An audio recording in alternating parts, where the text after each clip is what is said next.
I accidentally sent my gym selfie to the hottest bad boy in school, and looks like I'm in trouble. I'm freaking out because he is gay and I definitely am not. I am sexting with the school's prettiest guy behind my parents' backs. It takes me exactly 1 minute and 45 seconds to realize whom I sent my rather, provocative picture to. It takes me exactly 1 minute and 45 seconds to realize that I didn't send it to my best friend Stefan. I sent it to Steve, the school's popular gay boy of all people. Not popular just for being gay, but for a lot of things, like sports and his academic records. However, now back to the problem at hand. In my defense, I was not sexting with my best friend. I just wanted to boast about my gym wins to Stefan, but instead of clicking on his name, I ended up clicking on Steve's. And then I took almost 2 long minutes to realize what I'd done. I can blame my sleepiness for this, so what if I clicked the picture when I was still active enough to parade around my bedroom looking at all the assets I gained in the last year or so? The idea of clicking the picture and sending it to Stefan came sometime after 11 in the night, and by that time I was nearly asleep. Not now, though. It's 11:45 p.m. and I am wide awake, looking at the innocent red receipt on the chat box. How do I always find myself in these kind of situations? I do not know, but I am here and that is undeniable. Why do I even have Steve's number on my phone, one would wonder. There's always an answer, and here's mine. A few months back, during the peak college hours, our dean decided we needed a cultural event in the campus to get the students back in the spirits. Everyone on the campus is always worried about one thing or the other, and the dean thought, well, what if we sing and dance and forget about it all for a few days? As if he were in a cringy and wannabe high school rom-com. His words, not mine. Everyone agreed, obviously. And then, several teams were set up. Steve and I were grouped together to handle those teams and to make sure everything and everyone was according to the schedule. Pretty important work, right? The thing was supposed to keep us busy, and we were. But then Steve and I spent so much time together that I may have developed a tiny bit of a crush on him. That's a lie. My crush was huge. But in my defense, Steve is the kind of guy on whom you cannot crush on. Anyway, even though the cultural program ended, I still did not delete his number, secretly hoping that something would bring us together.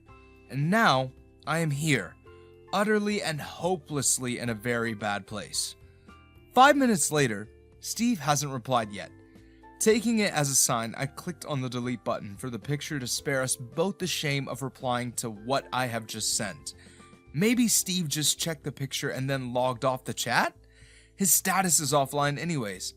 But, just as I delete the picture, Steve starts typing. I get off the bed and pace around my bedroom, simultaneously nervous, biting on my fingernails and looking at the chat. What is he going to type? A swear? Or even more horrible, I didn't know you were like that, Huey. I am not. I am not gay, or at least I hope I am not. It would save me a lot of trouble from my parents. Steve's reply comes a minute later. Aw, why did you delete it? You've got a nice butt. Confused and terrified at the, compliment, I switched off my phone and jumped on my bed. I know trouble's brewing, and so I look at the little sculpture of Jesus sitting on my bedside table and hoping that it's not too bad. The next day. At school and in the morning, Stefan is barreling some stories about his girlfriend on my side. I am trying to understand what he's trying to tell me, but it's a hopeless case when my attention is everywhere but on him.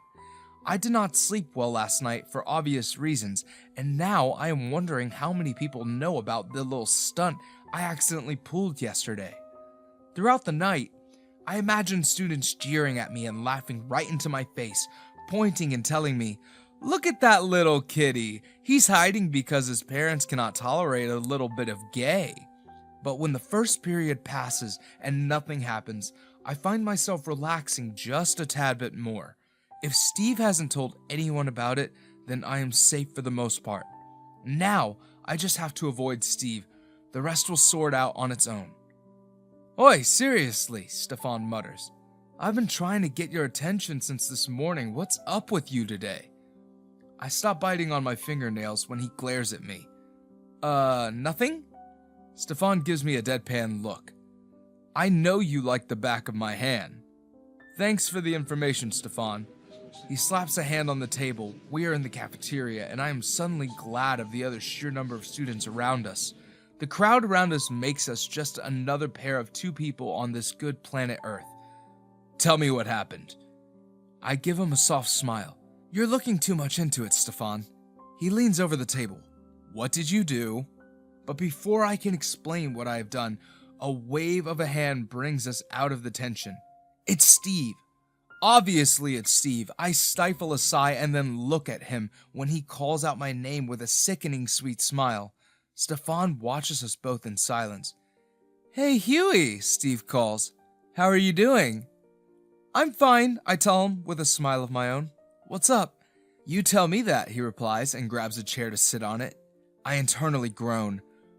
Why did you delete the picture? Stefan swallows his food first before asking, What picture? Steve and I both ignore him. The tension is high in the air and Steve hasn't even blinked once. I swallow and nervously start bouncing my leg under the table. I am not gay, I tell him. There was no point keeping it up. It was a mistake. Something crosses Steve's expression for a slight second before his expression smooths. He is not upset. Probably taken aback or something. I don't know. Oh, but I am, he replies, and stands up, dusting off imaginary dust from his t-shirt. And as a man, not only as a gay man, but as a man, I can appreciate a guy. And then he walks away. Walks away as if he hasn't just said the most ridiculous thing I have ever heard. And even so, a blush coats my cheeks, long after he has left. After 5 minutes of brutal silence, Stefan asks again what I have done. I sent him a selfie, I tell him. If question marks were real, Stefan would have been one now. I clear my throat and look away. I sent him a selfie of my butt, side view, and still in the pants.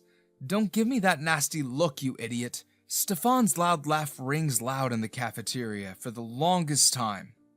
A few days later, I asked you to join the gym to attract chicks, Stefan tells me, and then bumps his shoulder against mine when I glare at him.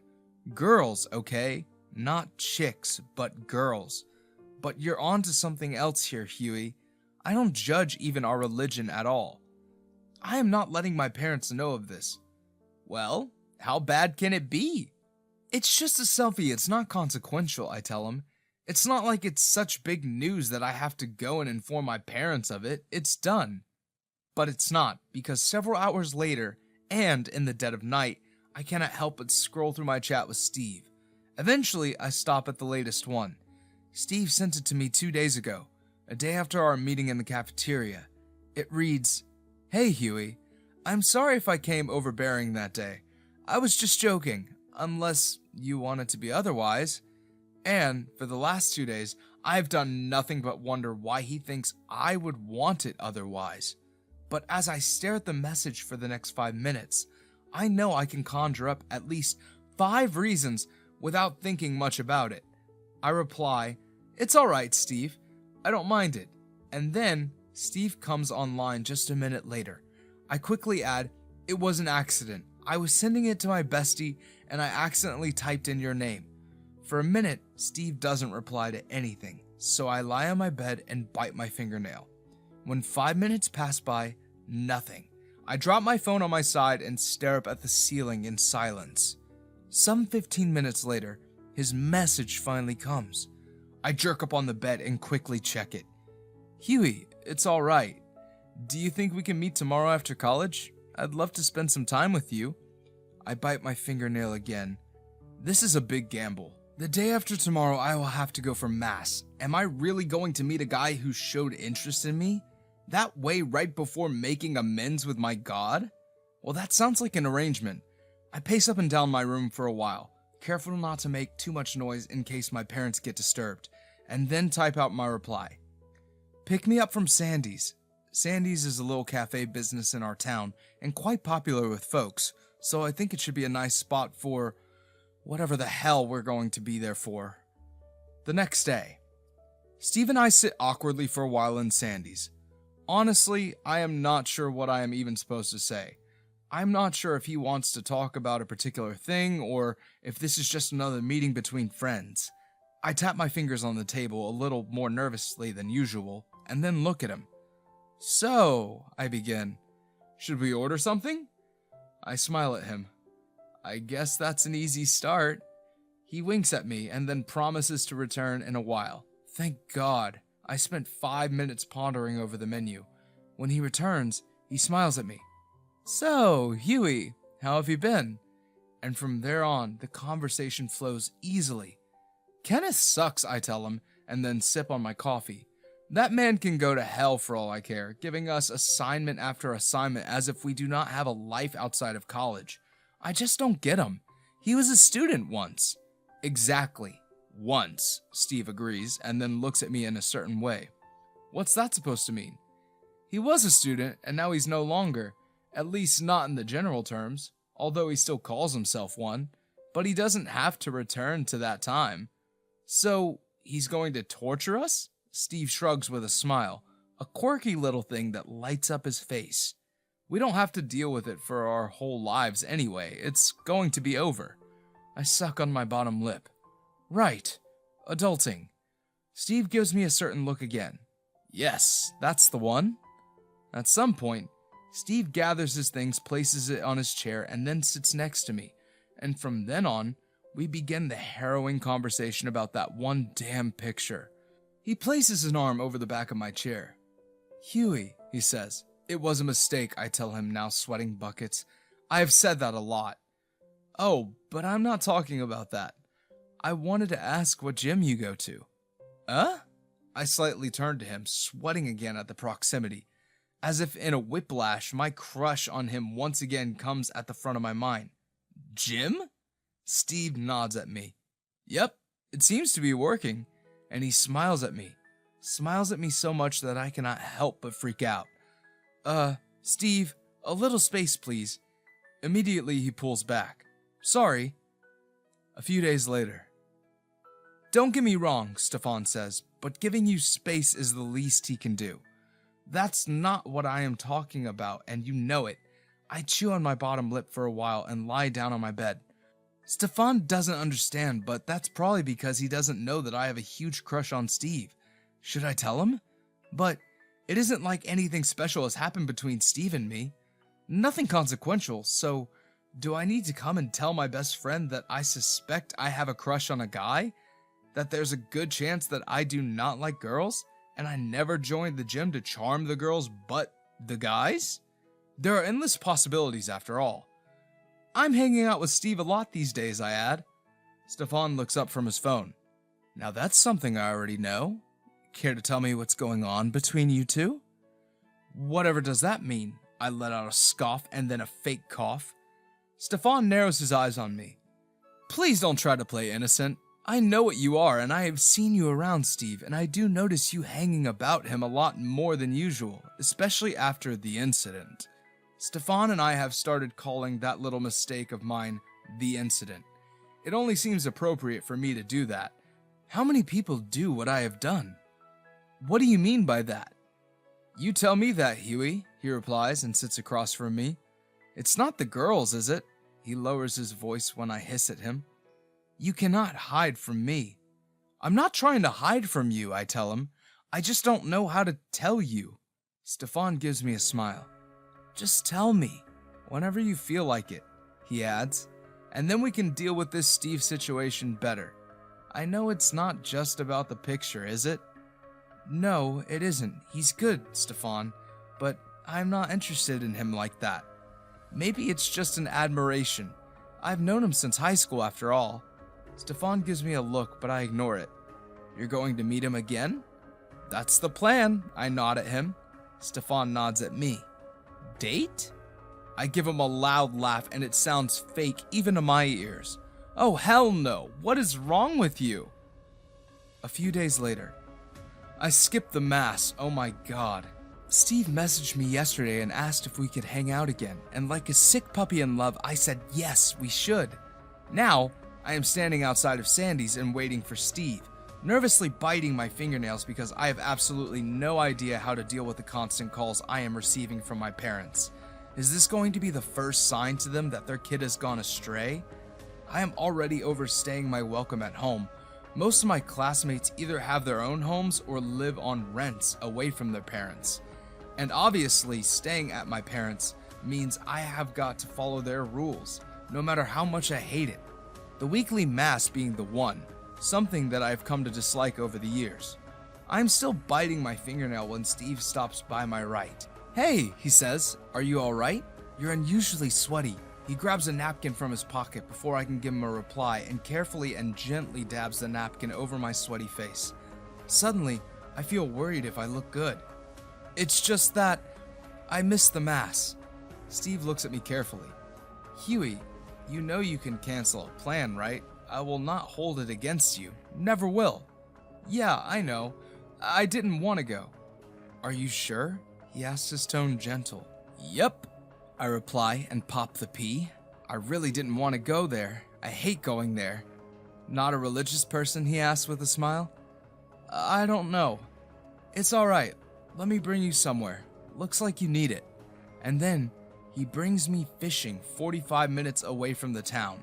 It's the most ridiculous thing ever, and yet I cannot help but feel truly happy at the thought of spending time with him.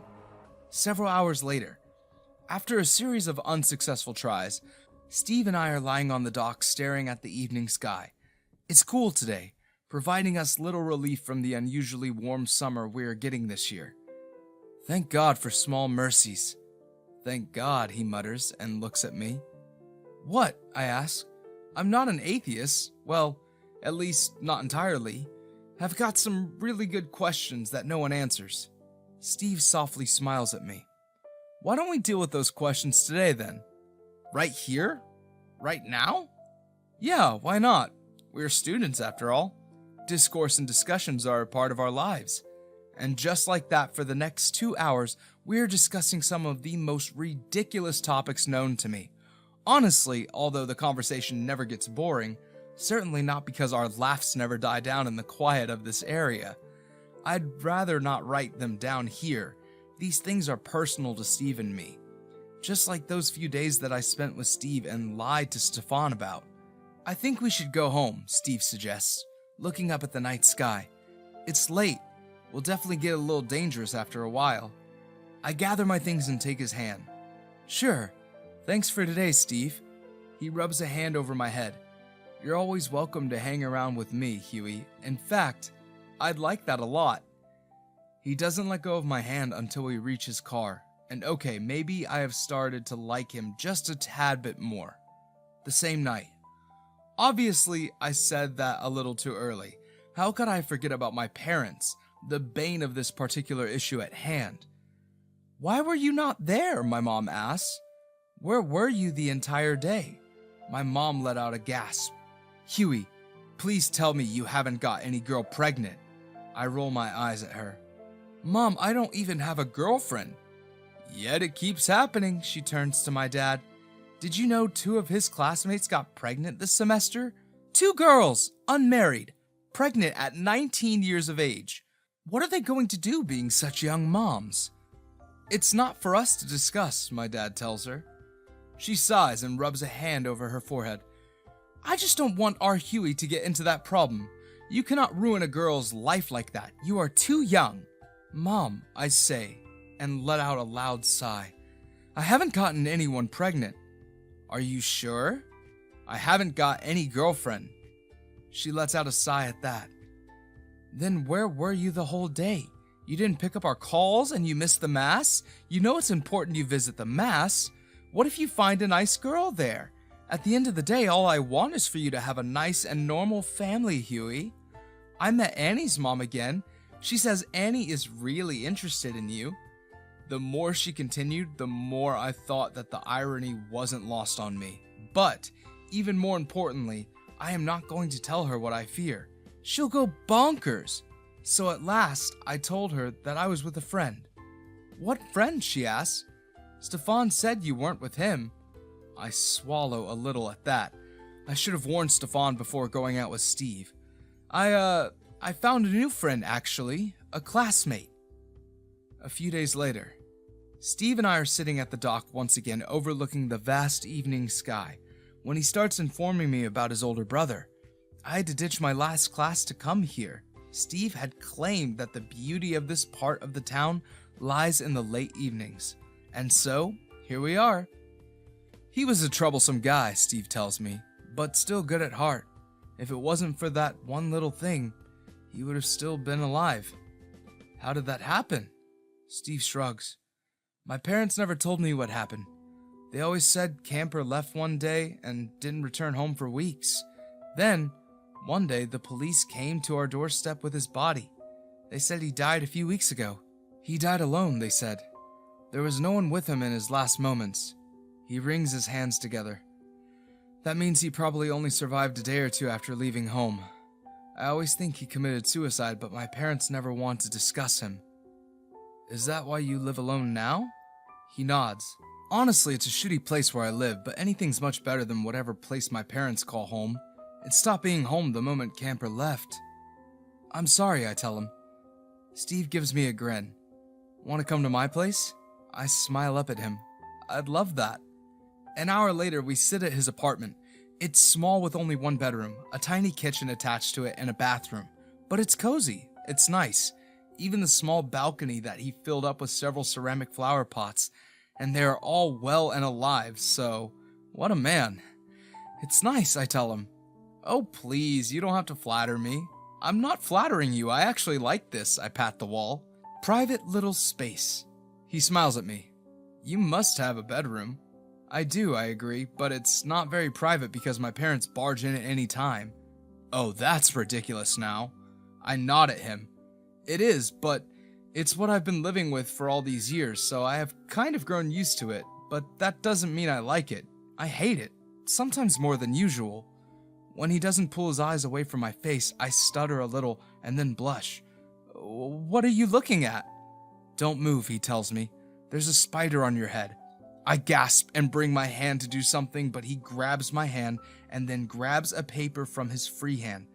Don't move, he reminds me. You will have to take a shower in case it touched your bare body parts. He pulls it away and throws it out of the balcony. I'm sorry. I clean my home every weekend, so I don't know where that came from. My face is flushed red. It's all right. I need a shower, though. You sure do.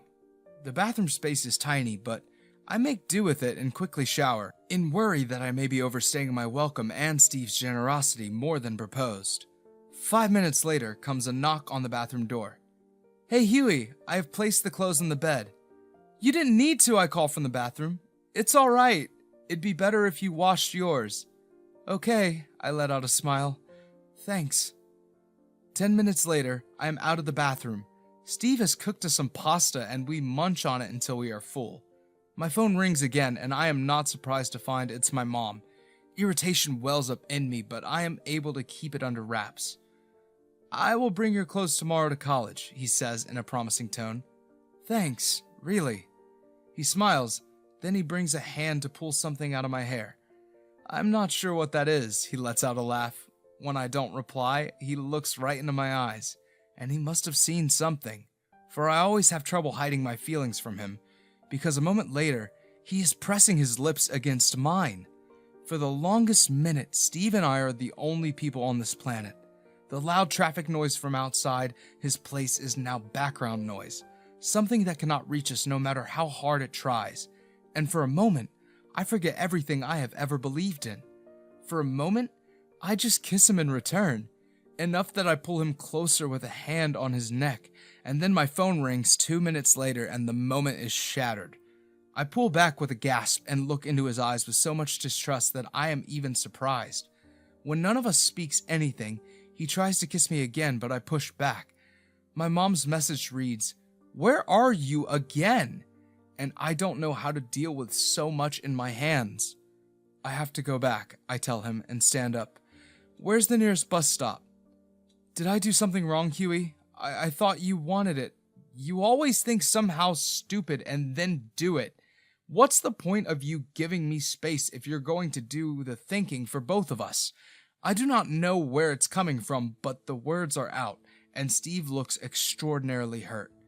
You cannot project your feelings onto me and then say, "Oh, but Huey, I thought..." No, don't think, alright? Steve is clearly hurt, and that should be my cue to shut up. I don't take it.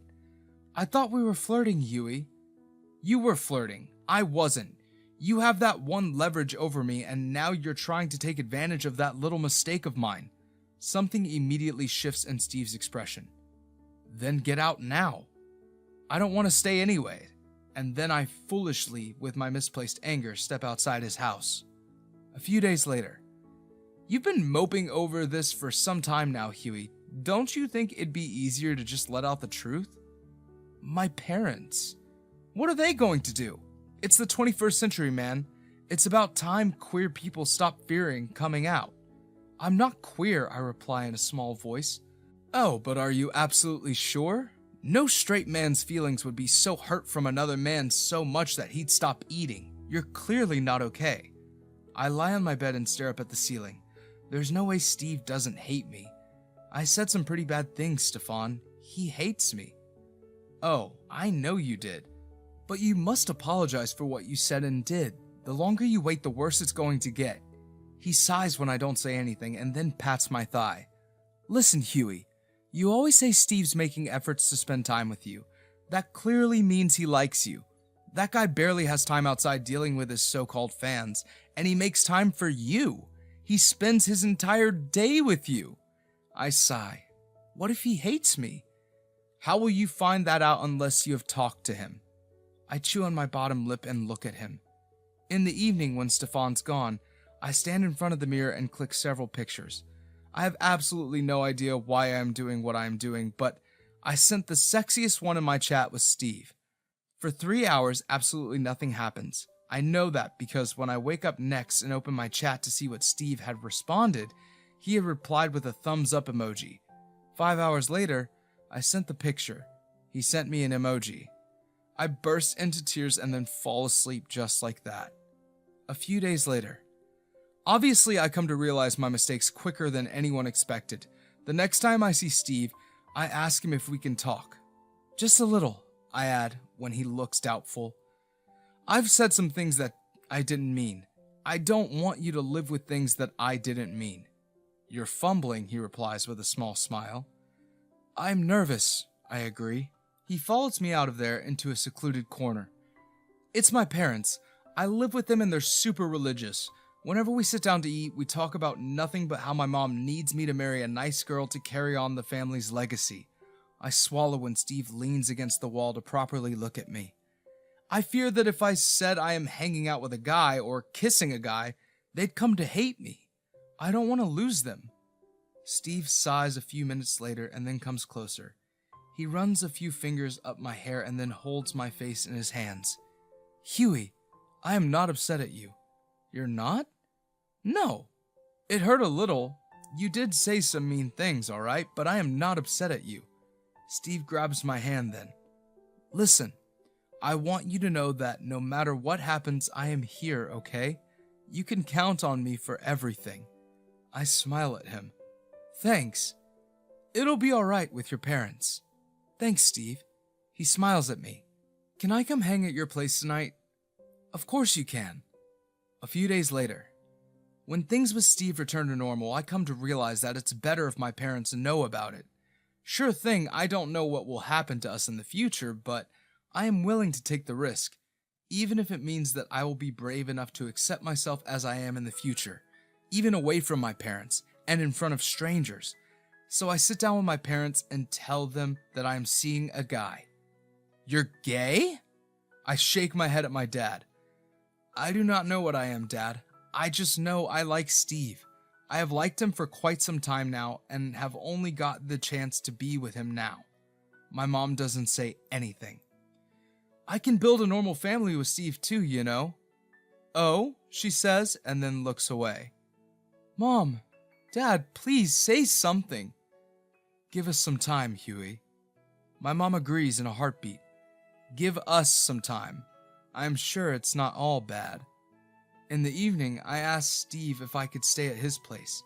Stefan is out of town, so Steve's the only option. When he opens the door, I rush into his arms. They want some time, I tell him, but it felt too tense at home and I had to come here. Please tell me it's alright. Steve places a hand on the back of my head. Of course it's alright, Huey. I smile into his shoulder. Thank you. Would you like some noodles? I cooked some for us. It's Hakka. Oh, I love Hakka noodles. I grin at him and he pulls me into the house. It'll be alright, I promise. When I told my parents, they took their time too. I mean, it took them a few years, but they don't hate me, so yay! I laugh at that. Yeah, I'm sure. He pulls me in a side hug and kisses my temple. Until things are alright at home, you are welcome to stay here, Huey. In fact, you can shift here anytime. I place a kiss on his lips. Thanks, Steve.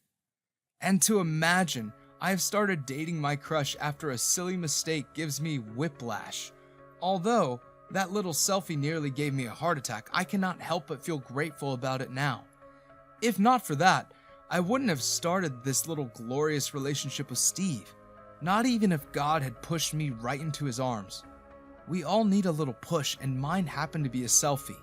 A rather provocative one, but a selfie nonetheless. A few weeks after coming out to my parents, I brought Steve to my home and introduced him to my parents. And although my parents still looked like they need to come to terms with it, Steve's easy demeanor has certainly made things easy for us. Stefan has always been waiting for this, so he looks happy around us. And about Steve and me, well, let's just say no sharing of selfies is accidental anymore. The end. My straight ex-best friend kissed me. I checked the time on my phone again, and only 35 minutes had passed, even though it felt like an eternity had passed since Mrs. Johnson's class had started. I was only half paying attention to what Mrs. Johnson was saying. The other half was dreaming about Alex. Alex was the most popular kid in our grade, and maybe even the whole school. He played both football and basketball. Alex was tall and big, taller than other boys our age, and he had a perfect body. When he walked past me, I just couldn't help it. I got images in my head, visions of valiant warriors from the past, men who rushed into battle bellowing their war cry at the top of their lungs. On top of that, Alex was also funny. He was also the school's bad boy. This means that Alex got into trouble with teachers often, but even the teachers loved him, and when they punished him, they usually did it with a smile, and we all knew it was because they didn't want to make it too obvious that they had a favorite. Alex also used to be my best friend. We used to be thick as thieves when we were younger. Where Alex was generally liked, I was the opposite. I was the school's resident nerd, but even that did not make me cute or something like that. I kept to myself a lot, and somehow many students disliked me. I guess they thought I was being snobbish or something because I was smarter than the rest of them. It was not that I didn't like people, I just really liked being on my own. Besides, I was not always alone. Sometimes I hung out with a few other kids. And I didn't used to be a loner. I used to have Alex, and that was enough. Alex had been my best friend right until we got to high school, and he became Mr. Popular. Anyway, it was good that Alex and I stopped being best friends because I have had the biggest crush on him since we were 14. It might even have gone on longer than that. Even though we used to be best friends and had been friends since we were kids, somehow Alex and I had drifted apart during high school, and now we are almost like strangers to each other. Recently, Alex has been in my thoughts a lot. I remember when we were about to begin high school, we talked about attending the same college and sticking together forever. It was that day that I was thinking about as I watched Alex exchange notes with a girl behind him. That Sunday afternoon, Alex and I had been playing games all afternoon. School was starting in 2 weeks, and if I had known that Alex and I would soon stop being friends, I would have told him how I felt right there. You know what would be nice? I asked Alex as I dribbled his defender on screen. Before I could shoot, he tackled me and gave away a free kick. What's that?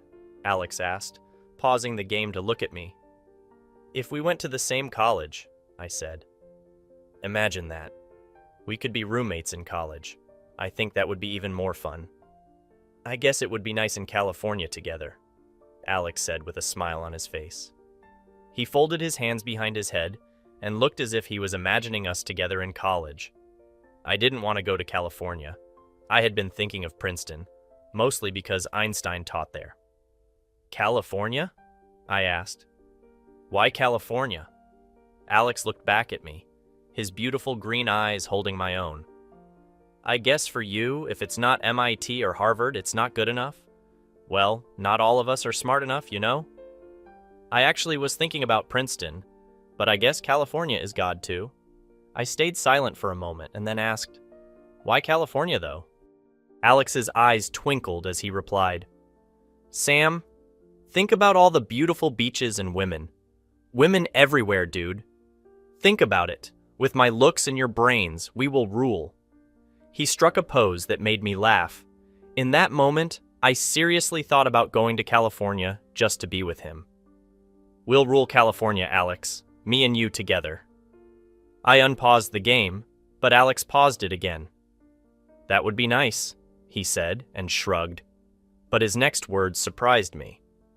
But what about your dream school? I know you've always wanted to go to Princeton. Einstein taught there for a while, right? Wow. So Alex listens to me. I had only mentioned Princeton to him once. With a sigh, I replied, yeah, but I don't know. I guess if we went to different colleges, we could still stay friends. We could visit each other on some weekends and breaks. True? Alex agreed, but there was a hint of longing in his voice. But it wouldn't be the same. We wouldn't get to see each other every day and hang out all the time. I don't know, I admitted. I really want to go to Princeton, but I also don't want to go to college without my only friend. Alex started the game again. I'm not your only friend, he said as I played the free kick, even though both of us knew he was. And no matter what happens, we'll still be friends. I hope so, I said, a mixture of uncertainty and hope in my voice. Then Alex spoke up. Hey, he said, his tone serious. You know what? I don't really care where I go to college as long as I can be on a sports team. So why don't I just choose the same college as you? I stared at Alex in disbelief. Are you serious? I asked. Alex nodded with a determined look. Yeah, he said, a hint of a grin forming. I'm serious. There are women at Princeton too. His face became serious. Wait, there are women in Princeton too, right? His face was so funny. Yes, I replied. Although I was laughing, deep down I was disappointed. There are women at Princeton.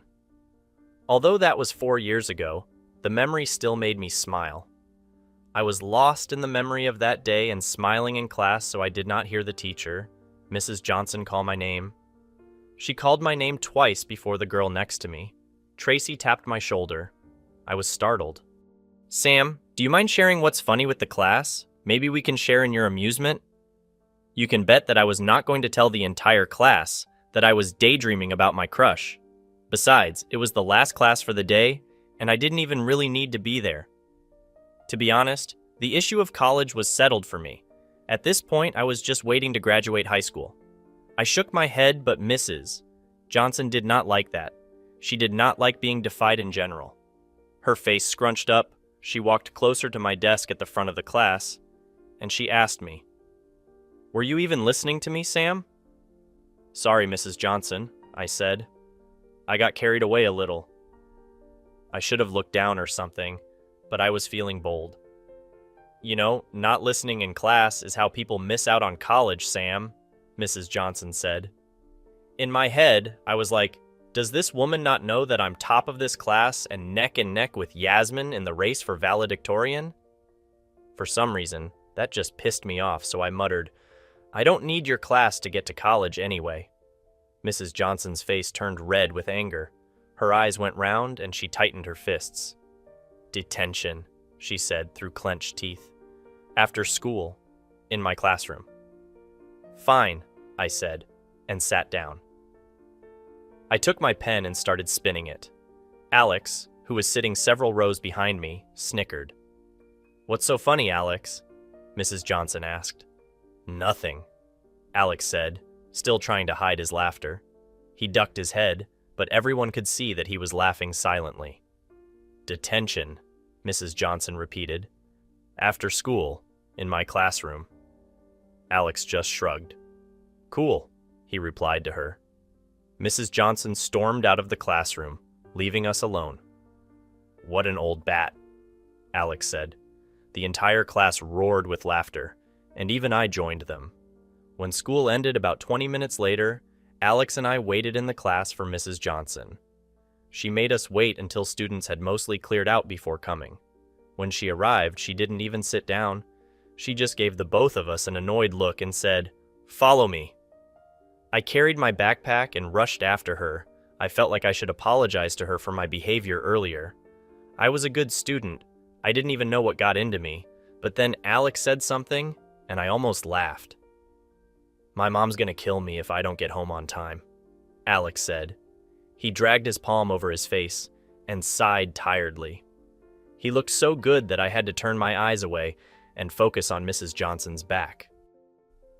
Mrs. Johnson led us to the library, which was on the other side of the school. She walked up to the librarian's desk and explained that we were both there for detention. The librarian was surprised to see me. He said he didn't expect me to get in trouble, but then he pointed to Alex and said, "Now you, I am not surprised about." Like I said before, Mr. Terrence was smiling at Alex. Mrs. Johnson got annoyed at Mr. Terrence because he was smiling at Alex. He told her that he had enough work to keep us busy for an entire week. Personally, I didn't mind, but Alex had practice during the week, and if he wasn't there, he would miss the coming games as punishment.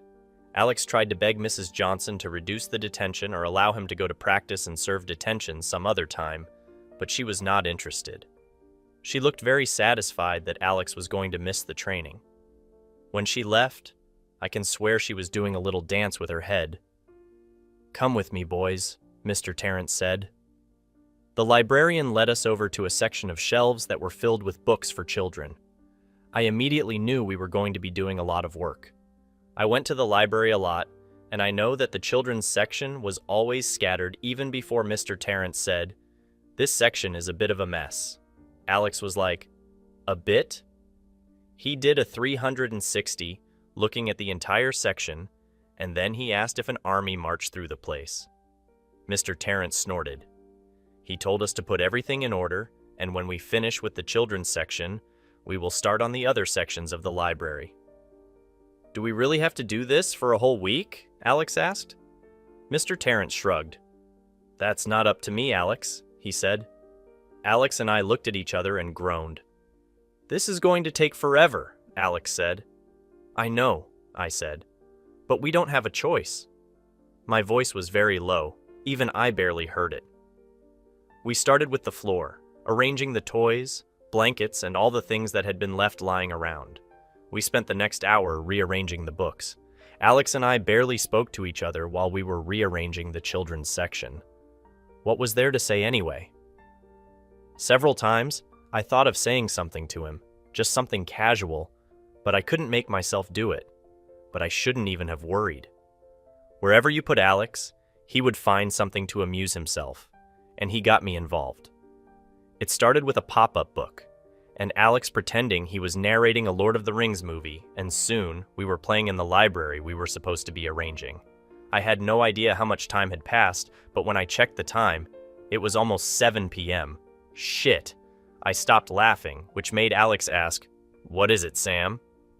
"Library closes by 6. It's almost 7, I replied. "Mr. Terrence isn't going to lock us in," Alex said. Yes, he wouldn't. But if he believed we weren't there, he would lock the library and leave. I tried to explain to him that although the library closed by 6, Mr. Terrence left by 6:30 because he spent those 30 minutes rearranging some books before closing. And since we had been playing around the library, it was easy for someone who expects us to be in one place to miss us. I saw Alex was about to start panicking about being locked in, so I just said, "Let's go see if Mr. Terrence is still around. Sometimes he leaves late." Although deep down, I knew that he had probably gone home, and we were locked in till tomorrow. We spent the next 10 minutes looking for Mr. Terrence, but we didn't find him. I did not want Alex to panic, so I kept looking with him, even though I knew very well that Mr. Terrence was long gone. At last, Alex accepted that we had been locked in. "Well, this is just great," I said. "We're going to have to spend the night here." I looked around the library. For the first time in my life, I did not like being inside a room full of books. It was funny that it was Alex who tried to cheer me up. "I know, but it's not that bad. You have plenty of books, and we can always borrow those blankets and stuffed animals from the children's section when we want to sleep." I dragged my fingers through my hair. I was getting angry at the whole situation, and Alex's stupid smile was not helping. I rested against a wall, but there was no wall, just an uncomfortable bookshelf. "Yeah, but what about food?" I asked him, because I was soon going to start starving, and we could not eat books. Alex just shrugged. We had absolutely no food, and the only water we could drink was the small water left in my water bottle. "We'll be fine," Alex said, and sat down in a chair. He picked a book and was opening and closing pages at random. The way he was behaving as if he hadn't been close to panicking just now pissed me off. "This is all your fault," I said, pushing off the wall and heading towards him. "If we had just done what we were asked to do, we would not be stuck in this place now." Alex did not even take me seriously. He just shrugged and threw his hands around nonchalantly. "You didn't have to join me, though, but you did. So, it's kind of both our faults," Alex said, his left hand moving between us. I wanted to scream at him, and I kept clenching my fists, holding myself back from blowing up. For God's sake, we didn't even do what we're supposed to do, and now we were stuck in here all night. I went back to the children's section and started arranging the books, but Alex did not let it go. He stormed over and asked how I could blame him for getting us stuck here, when it was my fault we had detention in the first place. I honestly felt like hitting him with a book. I was fine with being blamed for my detention, but did he have to laugh? Besides, was it not him I was thinking about? I turned on him sharply and slammed the book in my hand on the bookshelf. "I only got detention because I stopped before I said I was thinking about him. I turned back to the shelf, slowly arranging the books while counting my breaths in my head. "Well, you didn't have to join me. If I had been here alone, I would not be locked in now, but you just had to laugh at Mrs. Johnson because you always have to be the center of attention." "You're the one who disrespected the teacher. I just laughed." He picked a book and angrily shoved it inside the bookshelf without even checking if it was in the right order. "You called her an old bat," I shouted at him. "It's not like she heard me." That was what really pissed me off. "So it's okay for you, but I'm not allowed to say anything to teachers?" I asked. "That's not what I said," Alex said. "I'm just saying that there are different rules for different situations." "Well, I don't care about that," I said. "I'm tired of you always making excuses for your bad behavior, and I'm tired of you getting away with everything when you're clearly a culprit," I concluded. I shoved him out of the way and angrily walked away. I didn't even know where I was walking to, but I just walked away. Alex grabbed my shoulder and stopped me. "Fine. I was the one who got us locked in here. I'm the one who's always causing trouble. Are you happy now?" I took a step back, feeling overwhelmed by his anger. I had not expected him to yell in my face like that. It had been overwhelming. I paused, not sure of what to do. Calmly, I wanted to apologize to him, but something held me back. Besides, I was still frustrated about being locked in the library. Alex walked away, leaving me standing alone in the children's section. My footsteps echoed as I walked through the library aisles, my heart heavy with remorse. After several minutes, I spotted Alex sitting in a quiet corner, reading a book. I took a deep breath and approached him, my steps soft on the polished floors. When I reached his side, I cleared my throat, and he looked up, surprise in his eyes. I could not stand the silence any longer. "Alex, I'm so sorry for what I said earlier. I didn't mean to blame you for everything. I should not have blown up like that." Alex's expression softened, and he closed the book he'd been reading. "Sam, you don't have to apologize. I know you didn't mean any harm." "Yeah," I said. I wasn't sure of what to say next. Alex looked at me as if he was waiting for me to say something. I had to ask, "What?" "There's something on your mind," Alex pointed out. No, there isn't. We used to tell each other everything? Alex said suddenly. Yeah, we used to, I replied slowly. Alex's response was tinged with bitterness. So why did we stop? I was taken aback by his question. I don't know. I guess we just drifted apart, I replied, uncertain about where this conversation was heading. Alex let out a mocking laugh. We just drifted apart, he repeated, his tone filled with sarcasm. Alex? I asked. I was getting more and more confused and anxious. You want to talk, Sam? He asked, his eyes locked on mine, his voice rising again. How about why you stopped talking to me? His words struck me like a bolt of lightning. I hadn't stopped talking to him. It was Alex who had become popular and abandoned our friendship. I didn't stop talking to you, Alex. We just went in different directions, I argued, my voice very small. Alex scoffed, his eyes intense. And denial is a river in Egypt, he retorted. I turned to face him. We're here all night, Sam. When you're ready to face the truth, we'll talk, he stated firmly, then returned his attention to the textbook he had been reading. I checked, and it was history, specifically the part for our upcoming test. I tried again. Fine. What do you mean I stopped talking to you? Let me start that conversation with something very important, he began in a very patient tone. Remember when we were 9, and we were both sent to summer camp? Alex asked. I was unsure why he wanted to talk about that of all things. Weren't we in a major argument right now? But when I looked into his eyes and found no sign of nonsense, I tried to relax a little. Then, the memory of that summer camp came back. Neither of us had wanted to go, but our parents had insisted. It was much later that we later discovered that they had planned a child-free cruise for themselves that summer. We fought so hard not to go, I reminisced, a smile playing on my lips, a little more relaxed now at those memories. Alex chuckled, his memories surfacing with mine. Yeah, we did. At the fact that he was following along, I continued the trip down memory lane. When we were finally at camp and the counselors wanted to separate us, what did we tell them? I asked, knowing exactly where this conversation was leading. We either stay together or we'll turn this place upside down until we're put together, Alex replied. And they thought we were joking, he continued. Until we did make good on our threats, I added with a chuckle. Alex and I exchanged a knowing look and erupted into laughter. We had been inseparable since childhood, always having each other's backs. By the time they eventually put us together, it was too late. We had already gained a reputation, I noted. And we just had to uphold that reputation, Alex concluded, his eyes reflecting a certain understanding.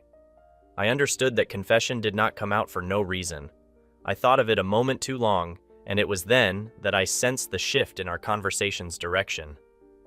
Why did you start making trouble at school, Alex? I asked, my curiosity piqued. Alex sighed, and his shoulders slumped. Because of you, dummy. Me? Why? I asked. My shock was very obvious on my face. What the hell do you mean because of me? Alex admitted. I don't know. I guess I thought you would try to talk sense into me, and we would somehow go back to being friends. I couldn't hide my astonishment. Wait, you became the school's popular miscreant just to get my attention? Yes, Dumbo, Alex replied, his tone a mixture of exasperation and affection.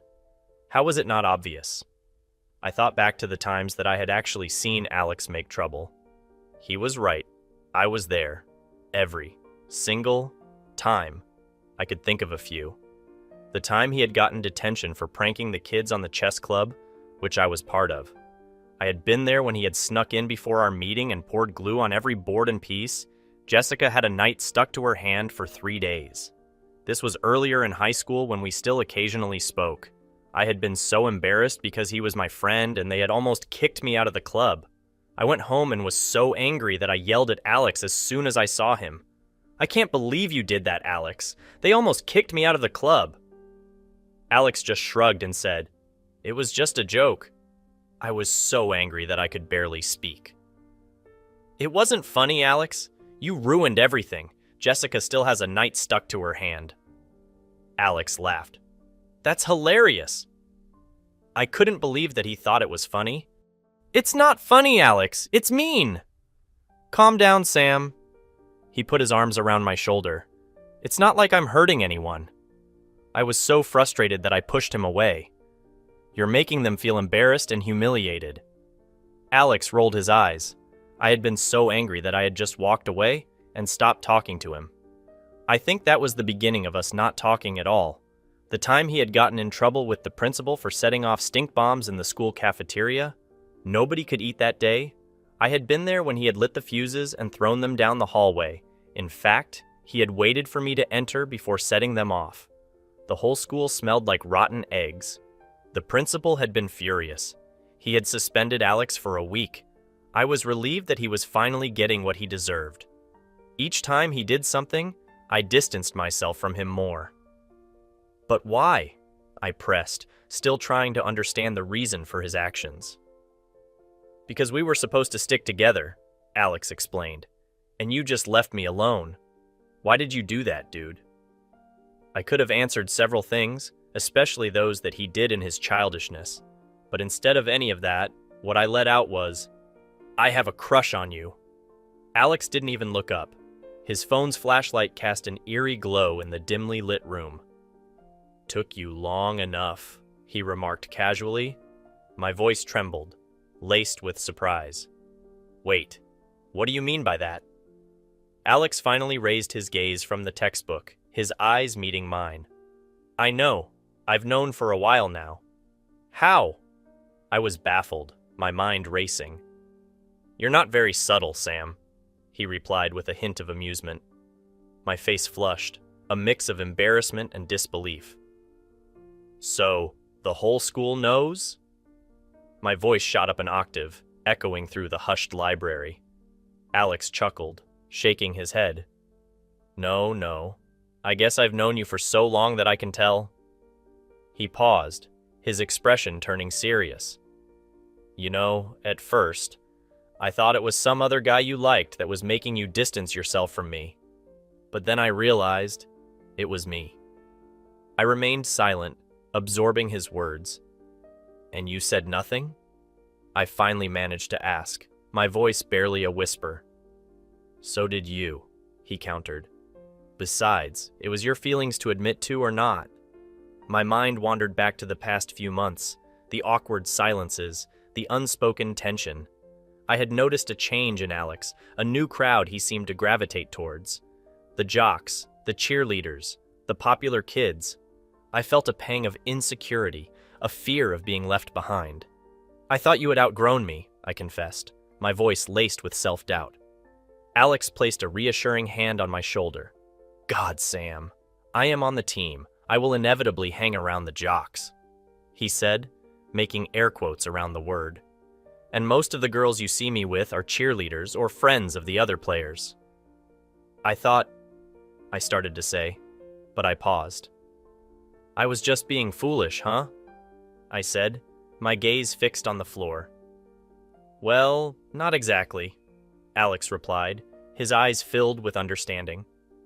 I thought you would be mad or something if you knew, I explained, my heart pounding in my chest.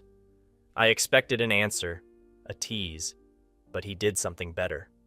Alex leaned closer, our noses almost touching. I felt my breath catch in my throat, my heart skipping a beat. His eyes, those deep, soulful eyes, were locked on mine. And then he kissed me. It was a gentle kiss, full of tenderness and unspoken emotions.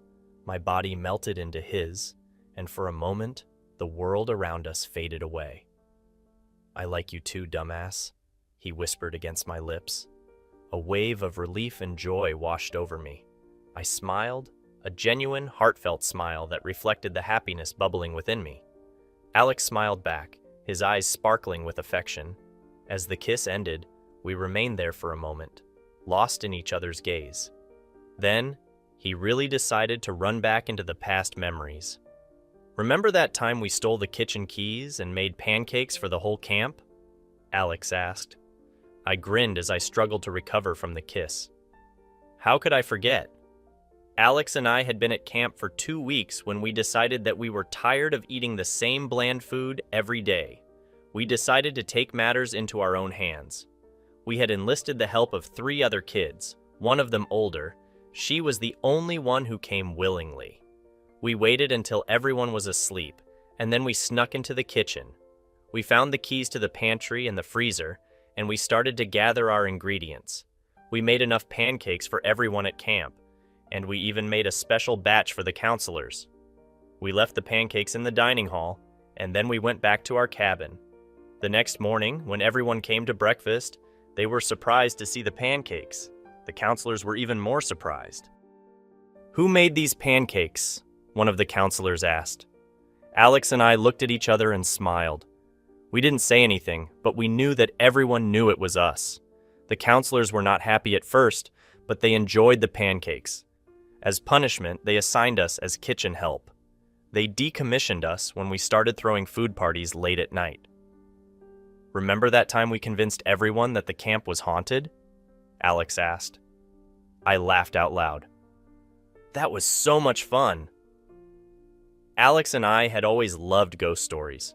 We would stay up late at night telling each other stories about the ghosts that we were sure haunted our camp. One night, we decided to take our ghost stories one step further. We waited until everyone was asleep, and then we started to make strange noises outside of our cabin. We knocked on the walls, we whispered, and we even made some moaning sounds. The next morning, everyone was talking about the strange noises they had heard during the night. Some people even said that they had seen ghosts. The counselors didn't believe us at first, but they eventually started to get worried. It got so bad that they hired someone who claimed to find ghosts to come to the camp, but he didn't find any ghosts. In the end, the counselors figured out that it was us who had been making all of the noise. They were not happy. They were not happy at all. Alex and I continued to turn camp on its head for the rest of the summer. We played pranks on the counselors, we organized secret parties, and we even started a camp newspaper. By the end of the summer, everyone at camp knew who Alex and Sam were. We were the troublemakers, but we were also the two who made camp fun for everyone. The counselors eventually gave up trying to separate us. They realized that it was better to have us together than to have us wreaking havoc on our own. Alex and I were both sad to leave camp at the end of the summer. We had made so many memories, and we had made so many friends, but we knew that we would always have each other. The rest of the night, we talked, reminiscing about our childhood and how close we had been. Then, Alex dropped a bomb on me. "Did you get into Princeton?" he asked. "Yes," I said. "Good. It would have been terrible to go New Jersey on my own," Alex said. "You got into Princeton?" I yelled. Alex nodded. "But how?" I didn't know his grades, but I knew that he wasn't a serious enough student in class. "Tutors. That's what I spend most of my pocket money on." My jaw hit the ground. I couldn't believe it. Alex had done that? I didn't know what to say, so I said the stupidest thing ever. "I can't believe you still remember," I said. "I can't believe you thought I would forget," Alex replied. Conclusion. The next morning, Mr. Terrence found us in the library. He was initially upset about our unscheduled sleepover, but upon hearing our story, he became apologetic for locking us in. We told him it was all right. Our parents had been worried sick and were relieved to find us in good condition. We explained that it was our fault that Mr. Terrence locked us in. Alex and I left the library hand in hand, knowing that our friendship had rekindled and transformed into something deeper. We would both attend Princeton and continue creating memories together. Our journey as best friends had come full circle, and we were ready to face whatever challenges lay ahead. As we stepped out of the library into the new day, the sun shining bright, I couldn't help but feel that our story had come full circle. From childhood friends causing mischief at summer camp, to high school pals drifting apart and finally finding our way back to each other, our bond had survived and grown stronger. And as we ventured into the next chapter of our lives, I knew that no matter what challenges lay ahead, we would face them together, as friends, confidants, and maybe even something more. The end. I finally had sex with my childhood crush. The bus wheels crunched over the gravel as we pulled up to Camp Belly. The place hadn't changed a bit. The same towering pines, the same rustic cabins, even the same creaky dock jutting out over the sparkling lake. A wave of nostalgia hit me like a punch to the gut. It's been 10 years and it still looks the same, I muttered to myself. I clutched my sketchbook tighter, my fingers itching to capture the scene. I stared at my reflection in the mirror. The regular American man. Not bad by any standards, but the awkward smile on my lips and the occasional hunch of my shoulders docked off all my points. As I stepped off the bus, the sun glared down, forcing me to squint. I scanned the familiar landscape, my heart racing. This place had a decade's worth of memories, most of them tangled up with one person, Francis Holt. I hadn't seen him since that summer a decade ago, but the hurt from our last interaction still stung. "Welcome back, Theo," a chirpy voice interrupted my thoughts. Jenny, the camp director, appeared, her blonde ponytail bouncing as she jogged over. "We're so glad you can join us this summer. How have you been?" Good, I replied, offering a weak smile. "Just been busy with work." She nodded, not really interested in the details. "Great, let's get you settled in. You'll be sharing cabin 5 with another counselor. I'm so in love with the new concept of hiring old campers." I swallowed hard. The last time I'd been in cabin 5, Francis and I had carved our initials into one of the bunks. My stomach churned at the thought. As we approached the cabin, I saw a familiar figure standing on the porch. It was Francis. He looked up and our eyes met. Francis scowled. "Campbell," he said, his voice cold. "Francis," I managed to choke out. My throat felt tight, like I'd swallowed sawdust. Jenny, oblivious to the tension, beamed at us. "Isn't this great? 2 old friends reunited. I'll leave you to catch up." With that, she skipped off, leaving us alone. I shuffled my feet, unsure of what to say. Francis crossed his arms over his chest. "So, they let you back in," he said, his tone dripping with sarcasm. I winced. "Yeah, they did. How have you been?" "Fantastic. Just living my life. You?" "Same," I lied. We stood there in awkward silence until Francis turned on his heel and pushed the cabin door open. "Let's get this over with." The inside of the cabin was just as I remembered. Francis threw his duffel bag onto the top bunk, the same one where we'd carve our initials. My gaze lingered on the faint etching. "You take the bottom bunk," he said, not bothering to look at me. I nodded, dropping my bag onto the bed. "Francis, Save it," he snapped. "I'm not interested in hearing your excuses. Let's just do our jobs and stay out of each other's way." His words stung, but I couldn't blame him. He probably still thought I had betrayed him, and I'd never had the chance to explain. Maybe this summer would give me that chance. 1 week later. The first week passed in a blur of camp activities. I threw myself into my work, trying to avoid Francis as much as possible. It wasn't easy. We were assigned to the same groups, forced to lead the same activities. It was like some cosmic joke, putting us together at every turn. One afternoon, we were leading a group of campers in a canoeing lesson. The sun was high, glinting off the water, and the kids were laughing and splashing each other. Francis stood at the edge of the dock, barking orders like a drill sergeant. He was good at this, I had to admit.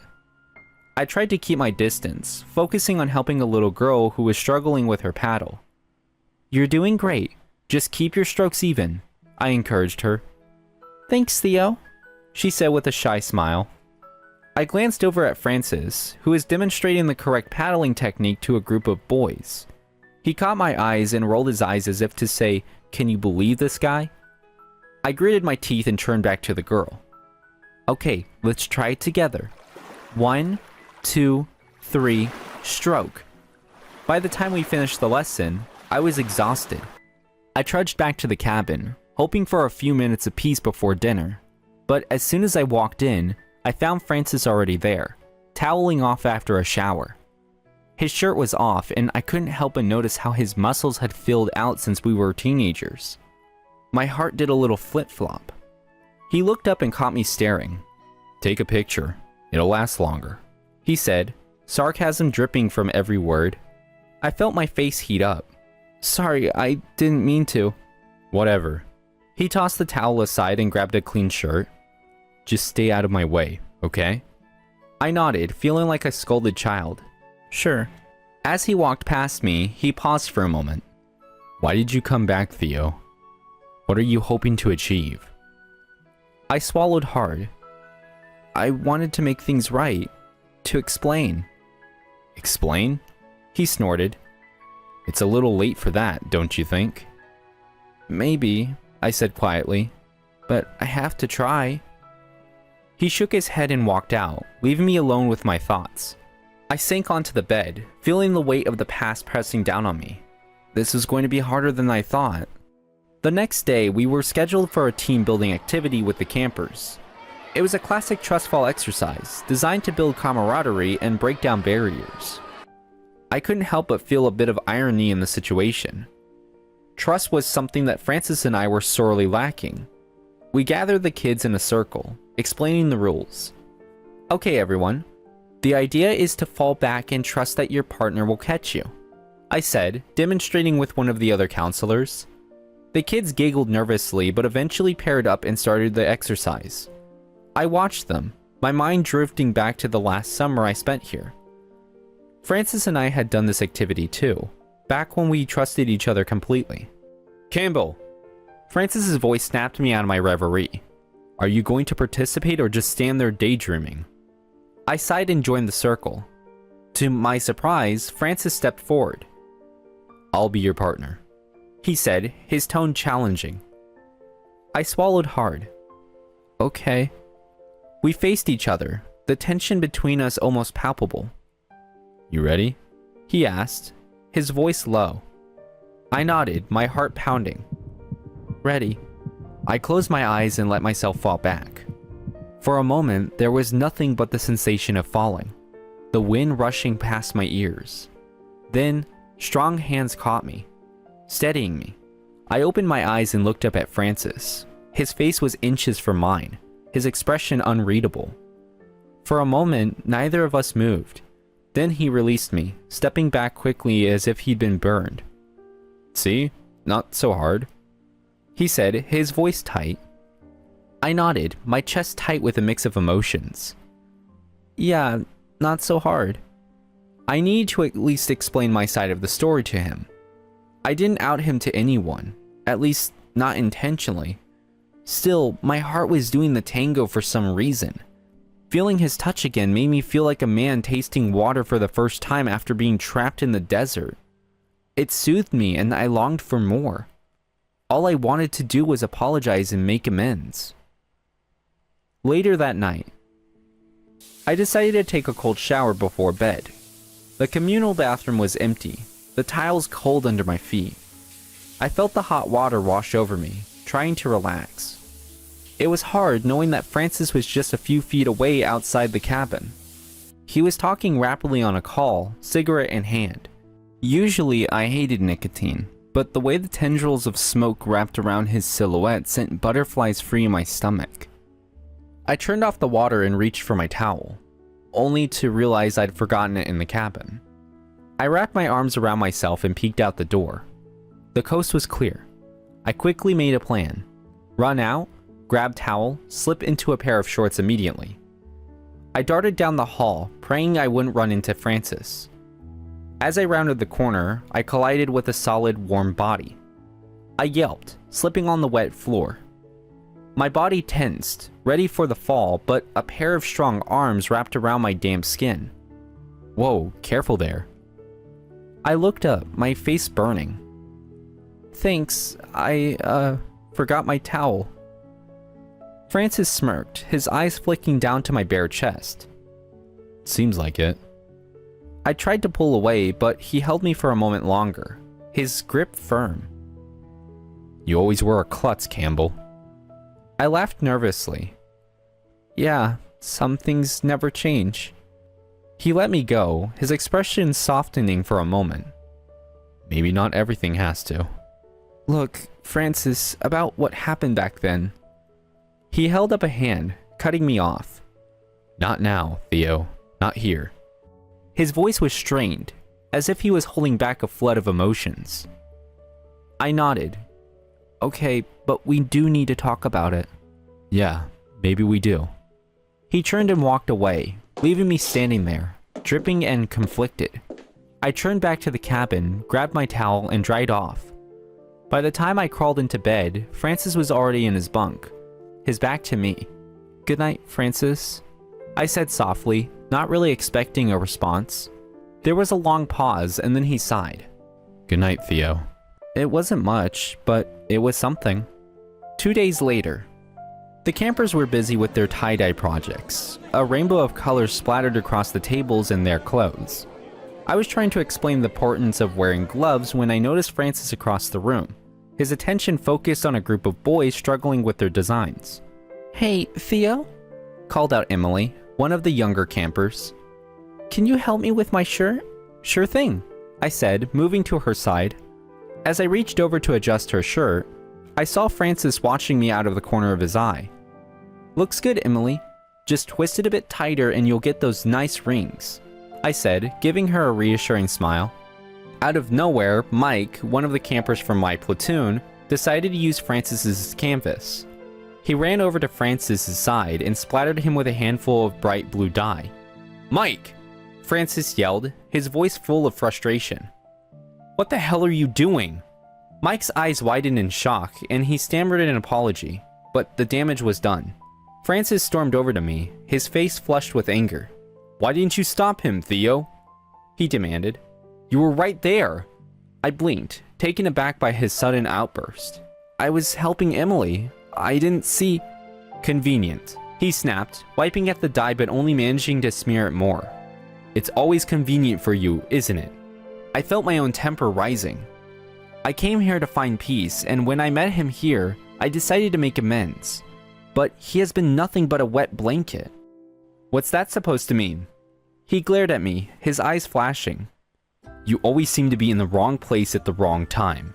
Maybe if you paid more attention to the kids instead of daydreaming, this wouldn't have happened. The campers around us fell silent, watching the exchange with wide eyes. I clenched my fists, struggling to keep my voice steady. I'm doing my best, Francis. Maybe if you weren't so quick to judge. Judge? He cut me off, his voice rising. I wouldn't have to judge you if you would just do your damn job instead of hovering over me with an apology I don't want to listen to. The words stung, and I felt the old wounds opening up again. Fine, I said, my voice tight. You want me out of your way? Done. I turned and walked out of the pavilion, ignoring the whispers and stares. I needed air, space, anything to clear my mind. The gloomy clouds over my head were a reflection of my mood. I returned to our room and pulled my duvet over my head with a huff. Stupid, insufferable, annoying, good-looking, sexy... Ugh! I groaned in exasperation. I couldn't even hate him. Belly full of anger, I drifted to sleep. What felt like seconds later, the loud pitter-patter of rain pounded against the cabin roof like a drumbeat, pulling me out of my sleep. I huddled under the blankets, my heart racing with each flash of lightning and each crash of thunder that shook the walls. Hey, Theo. Francis's voice cut through the darkness, his tone soft and soothing. You okay? When did he enter? I nodded, not trusting my voice to speak. I hated storms, always had. Without a word, Francis slid into my bunk, his warm body pressing against mine as he wrapped his arms around me from behind. I stiffened at the unexpected touch, but before I could protest, he pulled me close. His chest against my back, breath warm against my neck. It's okay, Theo. He murmured, his lips brushing against my ear. I'm here. You're safe. I closed my eyes. I know. We laid there in silence for a moment. Just as I was about to lose myself to the fear, Francis spoke again. Do you remember that night? He asked softly, his voice tinged with sadness. I nodded, my throat tight with emotion. How could I forget the night he was referring to? It had rained really hard, and just like tonight, Francis held on to me for comfort. Back then, we were just two kids trying to survive summer camp. I was an outcast and he was my roommate. The storm had been terrifying to me, and as the winds howled and the rain pelted down, Francis had taken my hand. "We're going to be okay," he had said, his voice firm despite the tremor in it. "Just stay close." It was during that night, as the storm raged on, that Francis had opened up to me in a way he never had before. "Theo," he had whispered, his voice barely audible over the rain. "There's something I need to tell you." I knew he was doing this to comfort me. I turned to him, my heart pounding in my chest. "What is it, Francis?" He had taken a deep breath, his hand squeezing mine tightly. "I'm gay." His words had hung in the air between us, mingling with the sound of the rain. I stared at him, my mind racing. Francis was gay? How? He was the macho kid that protected me from bullies at camp. The one girls whispered about in the laundry room. He was gay? Those questions swirled in my head, but it was the moment that everything changed between us. Francis had just come out to me, and our friendship had shifted into something more. I had always been attracted to him since he stood up for me in camp, but knowing his sexuality validated me, I actually stood a chance. Slowly, his snores soon filled my ears, covering the storm, but I couldn't hear anything else. A loud crash of thunder illuminated the room, chasing away my memories from a decade ago. In response to his question now, I replied, "I remember. Simpler times. You shocked me to death when you came out to me." Francis sighed, his breath warm against my skin. "I did, only to find out the next day that everyone at camp knows I'm gay." I stared at him, shock mingling with guilt. "I can explain." He pulled back slightly, his eyes searching mine. "I only told you, Theo. I trusted you." His words hit me like a punch to the gut. I'd never told anyone. I knew that much. But it was complicated. "I didn't tell anyone, Francis. I swear." He looked away, pain etched into his features. "I felt like a freak show or something." I reached out, cupping his face in my hands. "You're not a freak, Francis. You're amazing, and everyone who can't see that isn't worth your time." Tears glistened in his eyes, and he leaned into my touch. "I felt so betrayed, so alone. I had to leave the camp." That was all I needed to hear. Without another word, I leaned in and kissed him, pouring all my fear and longing into the press of our lips. It was soft at first, like we were both afraid to break the spell of the moment. But as the kiss deepened, so did the emotions, until it felt like we were drowning in them. When we finally broke apart, breathless and flustered, I rested my forehead against his, our breath mingling in the cool night air. "Wow," I whispered, my voice barely more than a breath. He smiled, a warm, genuine smile that lit up his face. There was still so much left unsaid, yet we fell asleep together, wrapped in each other's arms. The storm still raged outside. The next morning, I woke up to the sound of shouting. I bolted upright, my heart racing. Francis was already out of bed, pulling out his shoes. "What's going on?" I asked, rubbing the sleep from my eyes. "Sounds like trouble in the bonfire pit," he said grimly. "Come on." We rushed outside. A crowd of campers had gathered around the pit where a young redhead was shouting at his friend. The boy's face was flushed with anger, tears streaming down his cheeks. "You're the one who told everyone! Jake! I trusted you!" he yelled. Jake, a tall, lanky kid, looked equally upset. "I didn't say anything! Timmy, I swear!" Francis and I exchanged a look. This felt all too familiar. "Break it up, guys," Francis said, stepping forward. "What's going on here?" Timmy turned to us, his eyes blazing. "He outed me! He told everyone I'm gay!" Jake shook his head vehemently. "I didn't! I would never do that!" The other campers watched, whispering among themselves. I felt a pang of sympathy for Timmy. This was exactly what had happened to Francis all those years ago. Okay, everyone, let's calm down, I said, trying to defuse the situation. Timmy, why don't you come with us for a minute? Timmy glared at Jake one last time before following us away from the crowd. We led him to a quiet spot by the lake, where he sank into the bench, burying his face in his hands.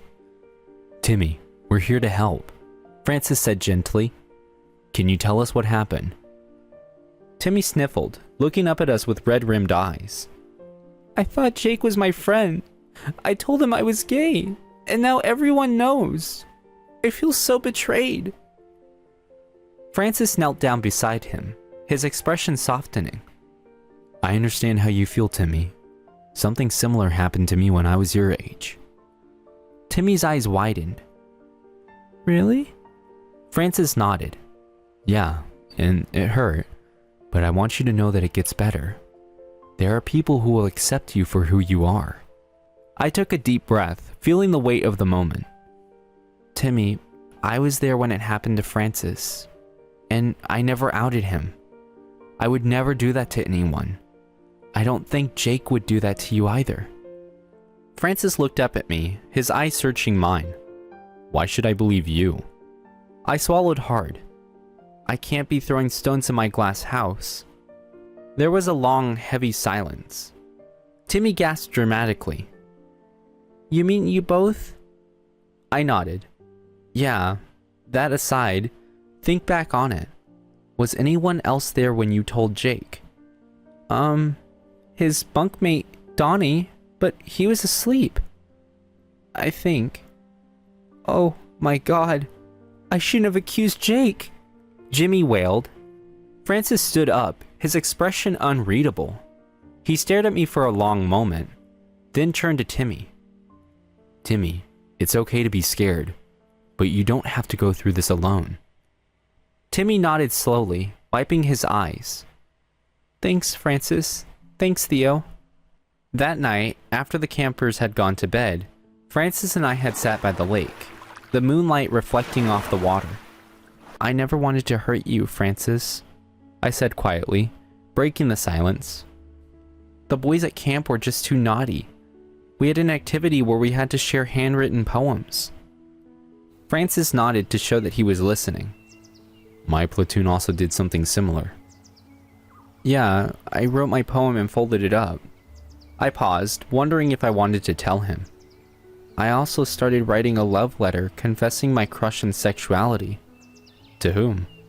My skin burned all the way down to my neck. You. How did the outed person end up being me?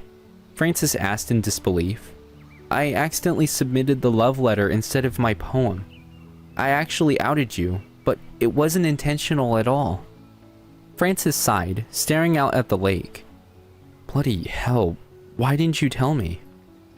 I was scared, I admitted. Scared of what people would think if I openly sided with you. Scared of losing you as a friend if I said that it was my note that caused everything. And in the end, I lost you anyway. He turned to look at me, his expression softening. I was scared too. I reached out and took his hand, squeezing it gently. You're not alone, Francis. You never were. You still aren't. You should have told me something. You had me thinking I was seducing a straight dude. I tried so desperately then. He squeezed back, a small smile playing on his lips. I was everything but straight. I knew I had a little crush on you. He leaned his forehead against mine and whispered, Is it still little? I shook my head so hard that it rattled against his. There's an expansion problem. I'm afraid that the word little will have to retire. Francis's lips widened with a wide smile as he pressed them against mine, warm and sweet. We sat there for a long time, holding hands and watching the moonlight dance on the water. For the first time in 10 years, I felt a sense of peace. 2 days later, Timmy made peace with Jake and they sorted their problems. I was proud of them. They didn't allow it to ruin their friendship. The mess hall was buzzing with chatter as the campers and counselors gathered for lunch. I was at the salad bar, trying to decide between ranch and Italian dressing. when I overheard a group of counselors at the next table. "Did you hear about Francis and Theo?" one of them whispered. "I heard they are a thing." I froze, my hand hovering over the salad dressing. "No way," another counselor replied. "I thought they hated each other." "That's what makes it juicy," the first one said with a smirk. "All that tension? Totally unresolved feelings." I felt my face heat up, and I quickly grabbed my plate, making my way to the farthest corner of the room. The seat wasn't even warm yet before one of the kids walked up to me. "Miss Jenny asked me to call you, Sir Theo." I left the hall and went towards the office in confusion. What did she want? I walked in, wondering what could possibly have gone wrong now. "Theo, we need to talk," she said, her voice unusually grave. "Timmy's mother is here, and she's not happy." My stomach dropped. "What happened?" Jenny sighed, rubbing her temples. "She found out about the incident at the bonfire, and she wants to speak with both Francis and you." I nodded, feeling a sense of dread. "Okay, let's get this over with." We walked into the small office where Timmy's mother, Mrs. Johnson, was waiting. She was a tall, imposing woman.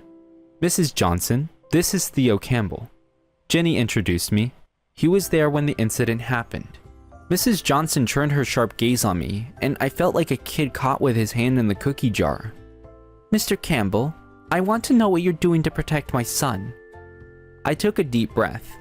"Mrs. Johnson, we take bullying very seriously here. We're doing everything we can to ensure Timmy feels safe and supported. Yet I'm hearing the most outrageous rumor, that he's gay," she said, her voice rising at the gay word. "How could you let this happen?" Before I could respond, Francis walked in, his expression grim. "Mrs. Johnson, I understand your frustration. We both do. We're doing our best to make sure Timmy feels safe in his sexuality." She turned her eerie on him. "And who are you?" "Francis Holt. I'm another counselor here. I was also present during the incident." Mrs. Johnson's eyes narrowed. "I've heard about you too. People are talking about how you're involved." Francis stiffened, his jaw tightening. "Our personal lives have nothing to do with this, Mrs. Johnson. We're here to support Timmy." She pressed on, her tone accusatory. "I don't want my son to be influenced by whatever it is you two have going on." I stepped forward, trying to defuse the situation. "Mrs. Johnson, our focus is on Timmy's well-being. Whatever rumors are circulating, they didn't change our dedication to our campers." Francis nodded in agreement. "Timmy's safety and happiness are our top priorities. We'll do whatever it takes to make sure he feels supported." Mrs. Johnson seemed to soften slightly. After a few more minutes of conversation, Mrs. Johnson seemed satisfied and left the office. "That could have gone worse," Francis muttered, running a hand through his hair. "Yeah, but it still wasn't great," I replied. "We need to be more careful." He nodded, his expression serious. "Agreed. Let's keep our focus on the campers and try to avoid any more distractions until camp is over." I couldn't help but feel a pang of guilt. Our personal lives had become a lightning rod for controversy. The next day, the camp was busy with the usual activities, but Francis and I had managed to slip away unnoticed. The supply closet was cluttered with boxes of arts and crafts supplies. "Could this place be any more cliché?" Francis whispered, his breath warm against my ear as we squeezed into the tight space. "I think the mess adds to the charm," I replied, stifling a laugh. "Very forbidden romance in a janitor's closet vibe." We both chuckled, the tension from the day easing slightly. I leaned in closer, our shadows brushing, and felt the familiar flutter in my stomach. "Shh," Francis said, putting a finger to his lips. "We can't get caught again." "Right," I whispered back, but it was hard to stay quiet when his presence was so intoxicating. As we shared a brief stolen kiss, the sound of approaching footsteps made us freeze. The closet door handle rattled. "Oh no," I mouthed. "Did someone leave a box of paintbrushes in here?" A voice called out. It was Jenny. Francis and I exchanged a look. There was no way out but forward, and we were definitely about to get caught. "I think it's in the bag," another voice said. Francis grabbed a random box, and we both tried to look busy. The door creaked open, and Jenny peeked in. "Oh, there you are," she said, looking surprised but not suspicious. "We need those paintbrushes for the afternoon activity." "Sure thing," Francis said, his voice a perfect picture of calm. He handed her the box, and she gave us a nod before closing the door again. As soon as the coast was clear, we burst into silent laughter, relief flooding through us. "That was too close," I said, still grinning. "Way too close," Francis agreed, but his eyes twinkled with mischief. "We should be more careful next time." "Agreed," I said, though secretly, I was already looking forward to our next stolen moment. 2 weeks later. The rest of the summer passed in a blur of camp activities, shared laughs, and stolen moments. Francis and I grew closer, the old wounds slowly healing. One evening, we found ourselves alone in the cabin, the other counselors out for a late-night swim. Francis was sitting on his bunk, sketching in his notebook. I watched him for a moment, feeling a surge of affection. "What you drawing?" I asked, leaning over to get a better look. He glanced up, a shy smile on his face. "Just doodling." I raised an eyebrow. "Can I see?" He hesitated for a moment, then handed me the notebook. I flipped through the pages, my heart skipping a beat as I recognized the odd sketches.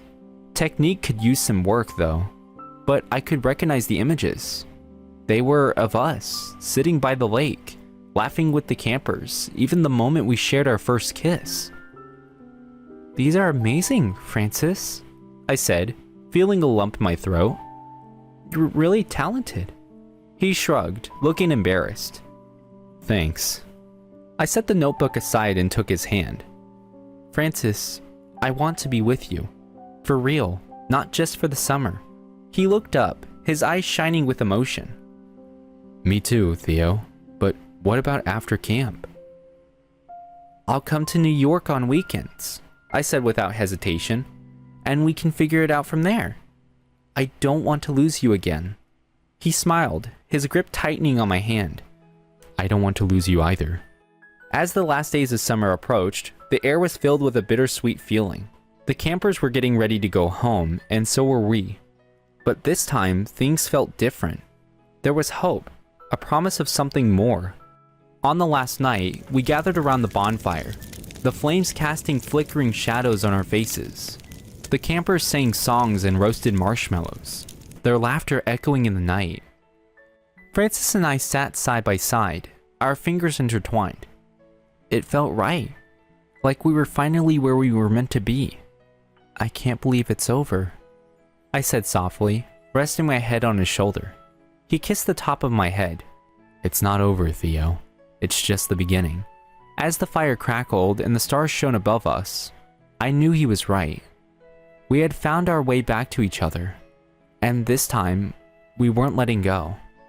1 month later, exactly a month later, I stood in my small studio apartment in Maine, packing a bag for my weekend trip to New York.